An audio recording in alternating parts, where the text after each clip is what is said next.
happening, y'all?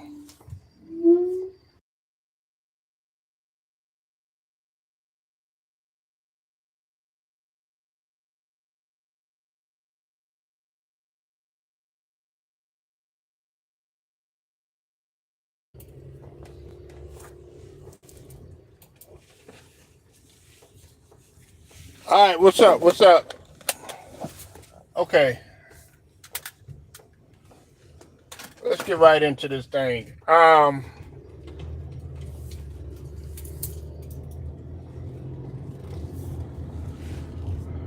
right, straight to the point. Sports and entertainment, man. Back again with another one. Uh, Hit that like for your boy, man. Now, um, I want to talk about Kyrie Irving for a second, right? And you know the media, man, they're not showing him any type of mercy. No matter if he had a bad game or even if he's had a good game, they'll shoot him up as props and everything. But if you notice when he's having a bad game, when it rains, it pours. And Kyrie Irving does get the smoke. I'm not gonna lie because him shooting, in the 30 percentile range. His percentages in the 30s, below 40. That's not like Kyrie Irving, and him definitely shooting the way that he's been doing. I think he was 13 for 37 or something like that. I forgot, but because he was what 6 for 16 last game, and then just this other game. So he's been because he was 6 for 18, if I'm not mistaken. What's up, Tab? I see you in here, man. So Kyrie does got to get he does have to get the smoke, and I wanted to make a separate video to talk about this because it's like now if he chokes, does he get the smoke? And I'm talking about for the totality of the series, okay? Now, if Kyrie comes back and he has, of course, it's a couple of different scenarios that could take place. He could come back, they could win the series, he could play great. That'll dead everything. They're probably gonna give Luka his, the MVP anyway, just out of the media bias and other bias too as well, which I'm not gonna get into because of politics and all that BS. Then, of course, if he goes out, fighting, he goes out swinging, it could kind of be 50-50 because what the media, okay, here, we're not going to criticize him if he goes out in the next couple of games and let's say they get eliminated. He's putting up big numbers. He's shooting efficient. He's playmaking, doesn't get that many turnovers. But, they're not losing by much. Then the media, like the LDBC, we're not going to create Kyrie Irving, but the mainstream media, they might do it because they're going to bring up the fact that he didn't play good in like the previous games. You know what I'm saying? In the first couple of games, they're always going to go back. They're going to go back to that number, the game one and game two. And then, of course, if they lose and they play bad, then the media is going to be all over him. And they were surprisingly, they were on Kyrie last year when they didn't do that good, when they missed the playoffs. But what they don't realize is that actually Kyrie had, when he first came in, he had actually had a pretty decent season. It's just that they didn't make the playoffs, and they failed to make the playoffs or whatnot. So I didn't really put that on Kyrie Irving. A lot of people did. They were so rushed to automatically because I knew them guys had to gel together. They played. Now, here's the problem, man, and I've talked about this. I talked about this in the previous live. Not the one that I just did. The first live that I did this morning. I said that there's a lot of one-on-one going on, and they're not moving the ball. He threw a couple of threw some good passes. Even Luka even had some dynamic passes, but they're gonna have to do that more often than none, and especially when you got a headstrong coach like Jason Kidd with Tim, the Tim Hardaway Jr. situation and stuff. That's just something that they're just gonna have to go ahead and play. Y'all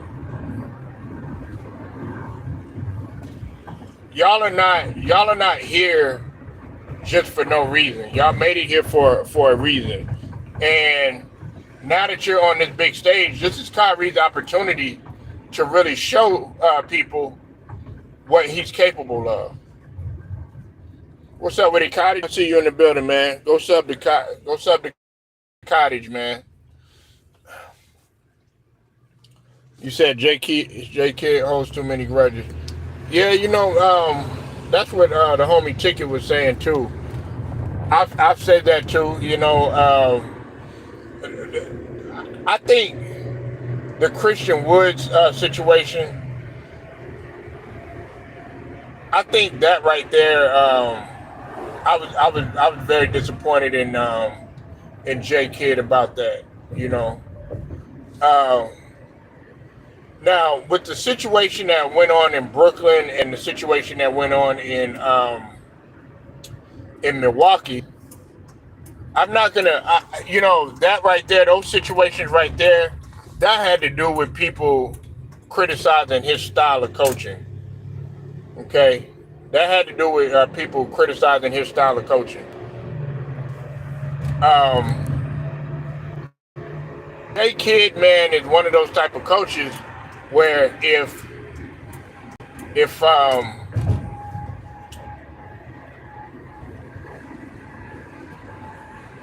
real hardcore. He's old school. If you like for instance, he disciplines his guys just like Mr. Mad used to do. Gary Payton's dad used to do. But a lot of people were really critical, particularly, we're talking about grown-ass men, we're talking about people in the front office, and we're talking about players. They were very critical, of Jason Kidd and his style of coaching. Well, see, this is the thing, Cottage. They're gonna adjust. But you can do you can make all the adjustments that you want to, but if you have a ball stopper, a guy that's able to stop the ball, and a guy who's coming at you, that can, that pretty much anybody that comes near him, he can put it at a stop. And I'm talking about Jrue Holiday, a very good difference maker, which is actually he's evolving into something great. And I wanted to save Jrue Holiday the best for last, because a lot of y'all don't know. I followed Jrue Holiday since high school. Okay, ever since he was at Campbell High in California, in Hollywood, California. But I'll get to that in just a second. But he has completely taken Kyrie Irving out of his game. Now, he did get criticized remember there was a lot of people that said that Kyrie Irving was, cooking Jrue Holiday, at times, and then also we know the situation that happened when everybody got in their feelings. They wanted to put the blame on Jrue Holiday and everything for last season's playoffs and everything, and everybody got in their feelings and they thought that Jrue Holiday was just going to disintegrate, like he wasn't an important part of that team. But now you're seeing he is becoming one of those difference makers. He's becoming like one of those Robert Horry types. Like I told you, Robert Horry is a difference maker, whether you want to believe it or not. Ted knows what I'm talking about. Any real Lakers fan know what I'm talking about. He's becoming one of those Michael Cooper. You know what I'm saying? One of those really solid difference makers. And when you think about it, man, he could play defense and he could play offense. But getting back to Kyrie, he knows that Jrue Holiday is a handful. Jrue Holiday is going to study him. And the thing about it is they're around the same height. I mean, Jrue Holiday's 6'3", 6'4". He's only 2 inches taller than Kyrie. So he's able to, his center of gravity is right there with his. And Jrue Holiday is quick. And he's fast. He's athletic too. He's more than what he's given credit for. You said, I'm going to eat the cake if they lose. Well, I mean, salute to you, Brandon. Make sure y'all go sub to Brandon. The thing about it is, we have to come to grips that, like, look, I'm able to overlook it because I'm not the one to get in my feelings if, okay, he has a couple of bad games. It happens, okay? And I'm not going to say that it's the Boston crowd. Just like Grant Hill and Steve Smith, they agreed that it wasn't the Boston crowd. Because if it was the Boston crowd, he wouldn't even be as aggressive. He's just missing shots. He's missing shots that he normally makes, and he's missing open shots. And he was driving to the cup. I think he was 7 for 18 the previous game. Like I said, they started off somewhat aggressive, but the way they ended was terrible, and the way that he ended was terrible. And to make matters worse, you're settling. You want to settle for those shots and everything. You're better off just going in, drawing that contact, and then go ahead and just earn it at the line. That's what the great Mamba would have done. When Kobe was smart enough, when he was very inefficient, he said, okay, y'all want to do this to me? When his shot was on, when he couldn't, buy a bucket, and you felt like Kobe was shooting his team out of the game, he would become a smarter player, and then he would just earn them at the line. Because Kobe was supremely gifted at playing both the transition game and being in the half court. And if you're playing with a slow tempo team that knows how to slow you down, grind it out, sort of like what the Spurs used to do, all you got to do is just earn them at the line. And that's what Kobe used to do. If things ain't going right, draw contact, go ahead and get at the line, get you a groove going at the line, because you can already see that the way that Boston is playing, they're playing like everybody's they have cohesiveness. They got continuity. That ball is constantly moving. What Dallas is doing, what you did last series against guys that's never been in the playoffs, or they ain't never been in this stage before, like a Minnesota. You can't get away with a champion like Jrue Holiday. You can't get away with a guy, Jaylen Brown, that's already done been there a couple of times, and as well as Tatum too. You can't get away from experienced veterans like Al Horford. You can't get away with it with Derek White, who has been in big games and has been a part of big games and been a very big part of the big game too.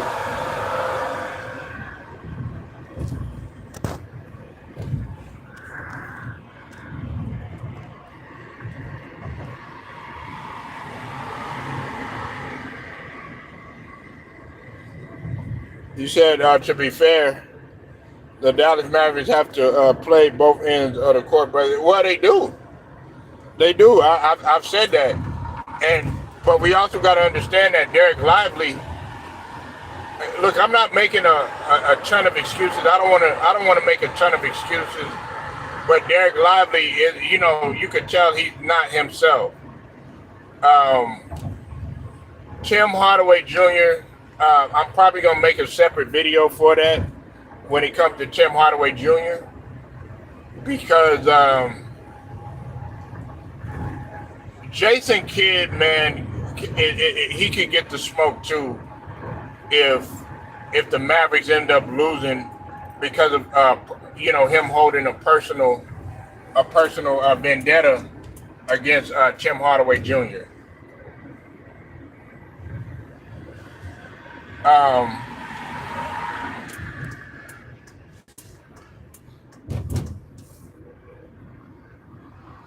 But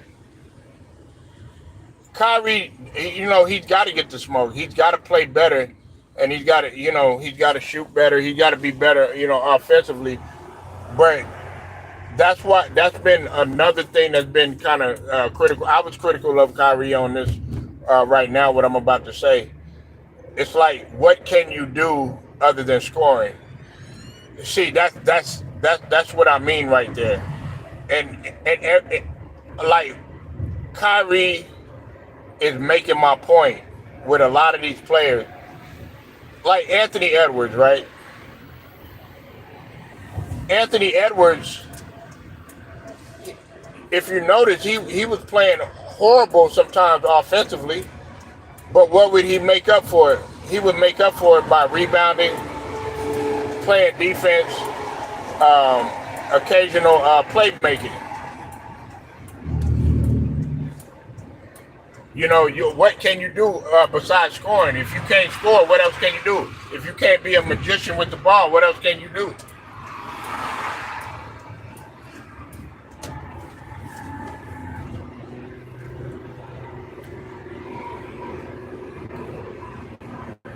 And that's what Kyrie has to do. He's going to have to do something else. I know, and everybody's going to be like, well, he's not that big and all this other stuff. Rondo wasn't that big, but he was still able to do other things, especially if he couldn't shoot or do some of the other stuff. I'm not going to make any excuses for Kyrie. Kyrie has to do other things. You're going to have to be diving on the floor, or you're gonna have to do something else besides just trying to be a magician with the ball all the time.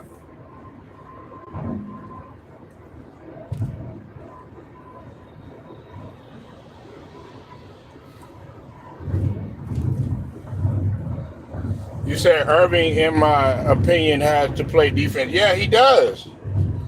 You're right about that, Cottage. I mean, I've been saying that, but everybody, they did good collectively for a while.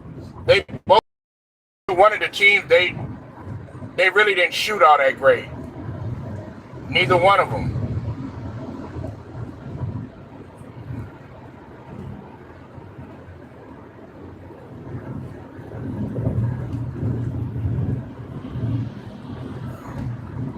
You said Jason, the coach, he needs to make the right call. Hardaway, yeah, he does, man. But that's gonna fall on Jason Kidd. But knowing Jason Kidd, as much as I got respect for Jason Kidd, and as much as I like Jason Kidd, hey, he's a stubborn individual, man. Sometimes, as successful as your personality can make you, it can also be your downfall too. It can also be your demise too.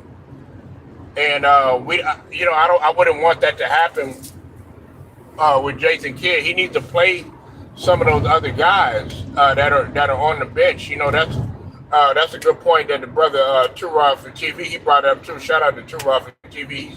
He was thinking. I was thinking the same thing. I'm like, that was the first thing that I noticed. Like, why aren't you playing Hardaway Jr.?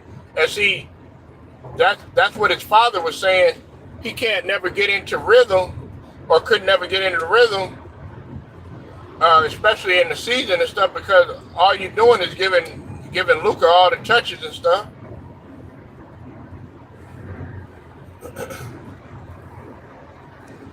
But yeah, Kyrie is gonna get the smoke. He got to get the smoke.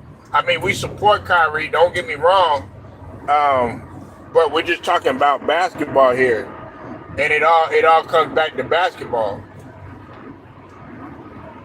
Now, you said Jason needs to step up and play Hardaway.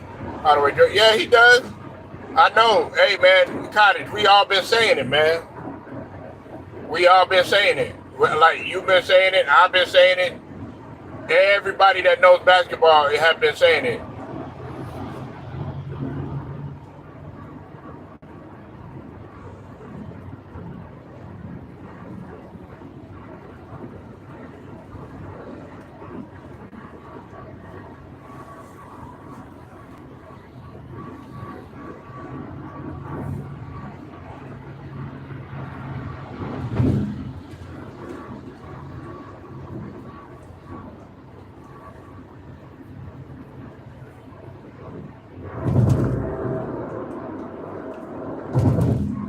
But yeah, like now when it comes to Jrue Holiday, I've been telling people about Jrue Holiday for a long time. Now, I know, I think there was one time when I did.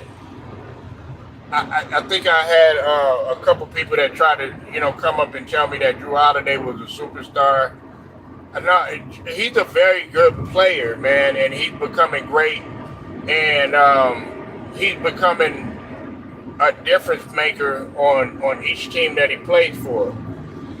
People got to realize that when Jrue Holiday came out of high school, he was sought after. He was one of the highest ranked guys coming out of high school. And then when he went to UCLA, he came out as a freshman. And Jrue Holiday, he was a point guard slash shooting guard. He was a playmaking point guard. He didn't know that he was gonna have to come into the NBA and fight. And the reason why I know all of this is when he was in Philly, people gotta understand, man, he was in Philly too. He's had a tough road, you know what I'm saying? And he was an all-star while he was in Philly. A lot of people don't understand that. He was an all-star while he was in Philly. He was an all-star in Philly, and he was an all-star when he was in New Orleans, when he was in New Orleans. So that's what people got to understand about Jrue Holiday, man. Jrue Holiday, Jrue Holiday did what was necessary to stay on the court. He's like, if I have to stay on the court by playing defense, then I'll do that. If I got to shine playing defense, I'll do that. But he can still show people that he's able to score. I know everybody was critical of him, of his shooting and stuff like that when he was in Milwaukee sometimes and stuff. But make no mistake about it, Jrue Holiday was that guy, especially coming out of high school. In college, you didn't get a chance to see him because he didn't really score that much in college. But you knew the potential was there. Matter of fact, there was some people that was kind of criticizing him when he came out of college. I mean, he got drafted high. He was like the 17th pick. He was the 17th pick or whatever, And I actually liked him. Started off a little slow that first season. Then that second season, he made a big jump. Then it was either that third or fourth season he had made the All-Star team. But you knew he could hoop. And now people want to just start recognizing, oh, okay, we should have been recognizing Jrue from the beginning. You know what I'm saying? Nah, I've been telling y'all about Jrue Holiday. And when they made that trade, I said, man, this right here was a power move. Because you got a guy with championship pedigree that can guard multiple positions, that could not only guard them, but shut them down too. Just like what he's doing with Kyrie. I remember when Andre Iguodala used to play with Jrue Holiday too. Yeah, man. And see what was in. He was probably picking, Andre Iggy's brain. What was Iggy known for? Iggy was known for, in the beginning of his career coming out of Arizona, Iggy was, high flyer, you know what I'm saying? Open court type of player, transition, catch the lob, dunk, all that other stuff. But then, once he had got out of Philly, and then he started to make his rounds and stuff, you started to see him more on the defensive end. And then eventually, when he got to Golden State, he was able to put his show his versatility, put his versatility to use, showing that defense, and that's what ultimately led him to becoming a Finals MVP. That's what could potentially take place with Jrue Holiday, the way that he's playing, because he's had a 28-point game. On top of that, he's able to shut down one of the most efficient players in the NBA, and also one of the best closeout players in the NBA. And Kyrie, he's completely taking him out of his game. He has a case to be a Finals MVP if he keeps on playing the way he's playing. I think between him and Jaylen Brown, they've been difference makers. And I know it's just 1 or 2 games, but if I'm saying if he keeps playing like he's playing, because Andre Iguodala, he did it on defense, winning the Finals MVP, and so did Kawhi Leonard. You said, I remember, you said Doug Collins used to coach Jrue Holiday. Yeah, Doug Collins, man. Old Doug Collins. But Doug Collins too old school, man. He really old school. But yeah, man, I mean, Jrue Holiday, man, he's that guy, man, and he needs to be more appreciated, man. This guy, man, this guy has made a lot of sacrifices. I mean, he could come in there and be whining and saying, oh, yeah, well, I need the ball, and all this other stuff. But nah, he just does his job. He could have been one of them crybabies and be like, oh, nah, I want to be the guy that's running the point or having the ball the majority of the time. No. He's coming in there, he's playing within the system, and he's doing what's necessary. And guys like that, a guy like LeBron, he can learn a thing or two from a guy like Jrue Holiday. I know some people there's some LeBron fans gonna get upset. Now, he's set in his ways, unfortunately. Like KD, he could learn a thing or two from Jrue Holiday. He's not making no excuses, and when he got moved, when they did him wrong in Milwaukee, i.e. Giannis, you know what I'm saying? I mean, Giannis, we got to give Giannis the smoke, though. He made that decision, and I always thought that, bringing Dame over there, it wasn't going to work. because he's not on the level of no Jrue Holiday.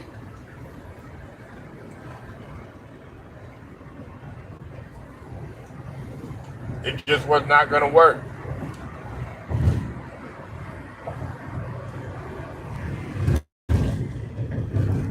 We can sit here all day and try to talk about, oh, Dame Lillard is better offensively, and all of the nice shots he made, and uh, how he gets to the rack and stuff like that, but it hasn't translated into anything successful so far. The only thing that you can say he's successful is that he made the league, but other than that, I mean, in that top 75, we all know that he shouldn't be in no top 75. You said Jrue Holiday won in Milwaukee. Yeah, he did. I mean, he was an important piece to that championship team. Like, you can clearly see, like, okay, a good example of the drop off of a team because of a player, like the way that you can see how that player was very important to that team is Jrue Holiday with the Milwaukee Bucks. It's sort of like with Bruce Brown, like I was talking about earlier, with Bruce Brown with the Nuggets. I'm not the only one that noticed it. You really noticed the drop off with the Nuggets without Bruce Brown. And those are guys that you need now. Jrue Holiday didn't have near the energy like Bruce Brown, but in terms of Jrue Holiday being that workhorse, being that dog, being that guy that, right place at the right time, defending the right people when necessary and everything, that was Jrue Holiday all day.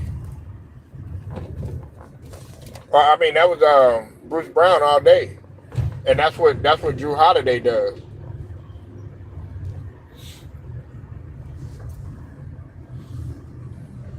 Now, I know it's a sticky. I know. I think it was Tura was asking, or was saying that rather if Jrue Holiday was a Hall of Famer.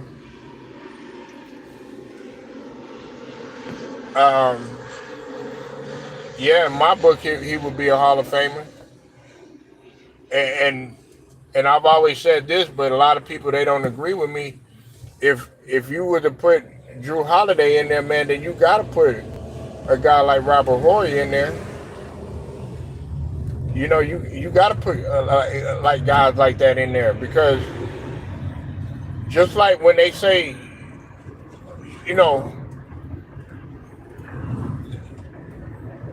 when Robert Horry, he hit them shots. If he didn't hit those shots, some of those shots that he made, just think about if they would have had some of those championships. If he didn't make those key blocks, if he didn't guard key people, and I know everybody's just gonna say, "Oh, what did he do? It's a big deal. He just hit clutch shots and all that other stuff." Nah, he did a lot more. Robert Horry did a lot more, especially when he was really young. But he's that, Jrue Holiday is that type of player. The only difference is that Jrue Holiday, he scores a lot more.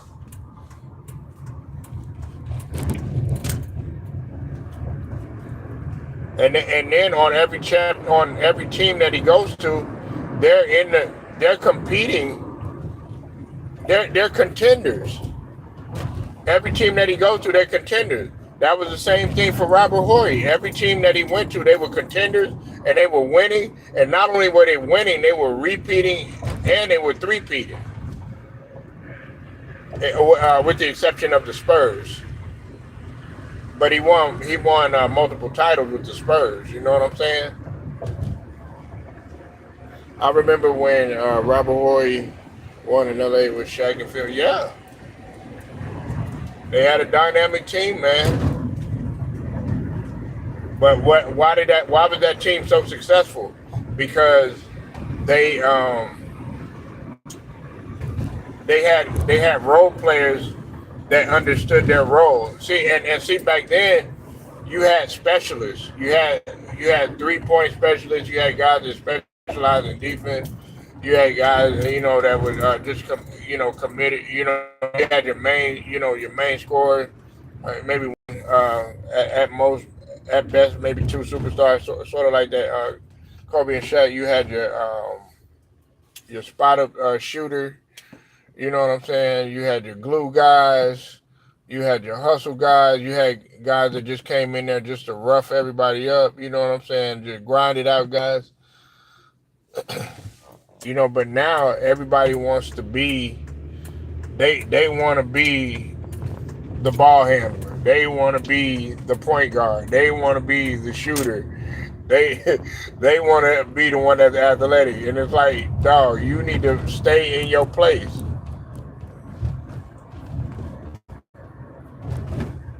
Yep, he won in San Antonio too. He won in San Antonio, man.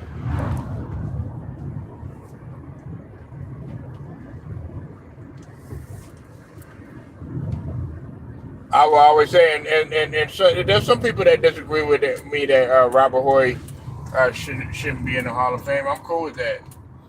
It's just like there's some people that disagree with me that Draymond Green shouldn't be in the Hall of Fame.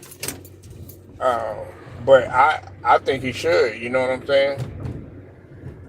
But if you are gonna put a guy like a Draymond Green in, then we got to look at some of these other role players too. Because I don't have you got some guys that they're not really too fond of Draymond like that. But me, in Draymond's prime, I would have wanted him on the Sixers.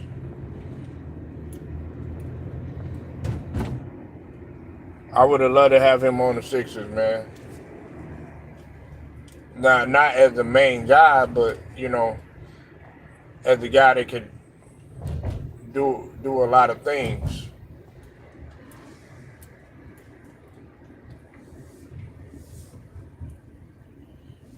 But yeah, Jrue Holiday, man, he's not to be messed with, man. He is that guy, man. You know what I'm saying? And if you take Jrue Holiday off of that team, off of Boston, I wonder how they would be. If you take Derek White off of that team, how would they be? How would they truly be?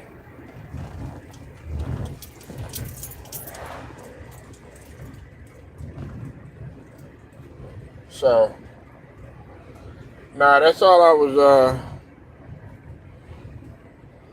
gonna talk about. Appreciate everybody pulling up, man. Um, Make sure y'all like the video, share it, subscribe. Also hit the notifications. Straight to the point. Sports and entertainment. Shouts out to the whole entire Lions Den basketball as well, boxing community. Till then, man, I'll get at y'all later.